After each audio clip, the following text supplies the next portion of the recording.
সর্বশেষ টি-20 বিশ্বকাপের পর আর আন্তর্জাতিক ক্রিকেট খেলা হয়নি মাহমুদুল্লাহ রিয়াদের। তবে বিশ্বকাপের ম্যাচগুলোয় পারফর্ম করতে না পারায় তার বেশ সমালোচনা হয়েছে। এরই মাঝে আবার ভারতের বিপক্ষে আসন্ন টি-20 সিরিজের স্কোয়াডে রাখা হয়েছে তাকে। তাই সেই বিতর্ক নতুন করে দেখা দিয়েছে। অভিজ্ঞ এই অলরাউন্ডার ভারত সিরিজেই অবসরের ঘোষণা দেবেন কিনা উঠেছে সেই প্রশ্ন। আসন্ন ভারত সিরিজ শেষে টি-20 থেকে মাহমুদুল্লাহ সরে গেলে অবাক হবেন না মোহাম্মদ আশরাফুল।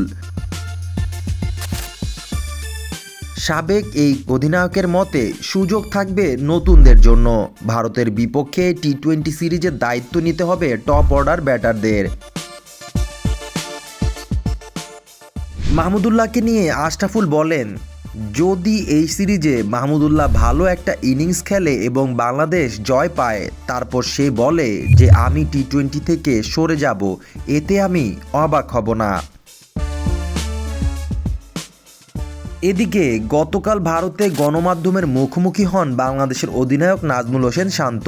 সেখানে তার কাছে জানতে চাওয়া হয় মাহমুদুল্লাহ রিয়াদের অবসর প্রসঙ্গে। জবাবে শান্ত বলেছিলেন, আমি যতটুকু বুঝতে পারি এই সিরিজটা রিয়াদ ভাইয়ের জন্য খুবই গুরুত্বপূর্ণ। হয়তো তিনি নির্বাচকদের সঙ্গে কথাও বলেছেন, তবে এখনই আমি সবকিছু পরিষ্কার করছি না। আমি বিশ্বাস করি বোর্ড নির্বাচকদের সঙ্গে এ নিয়ে একটা যোগাযোগ হবে। তিনি আরও বলেন, মাহমুদুল্লাহ দীর্ঘদিন বাংলাদেশ দলে খেলছেন, তিনি অনেক ম্যাচ জিতিয়েছেন, হয়তো কিছু ম্যাচ তিনি শেষ করতে পারেননি। এটি দিয়ে তার সামর্থ্য যাচাই করা যায় না।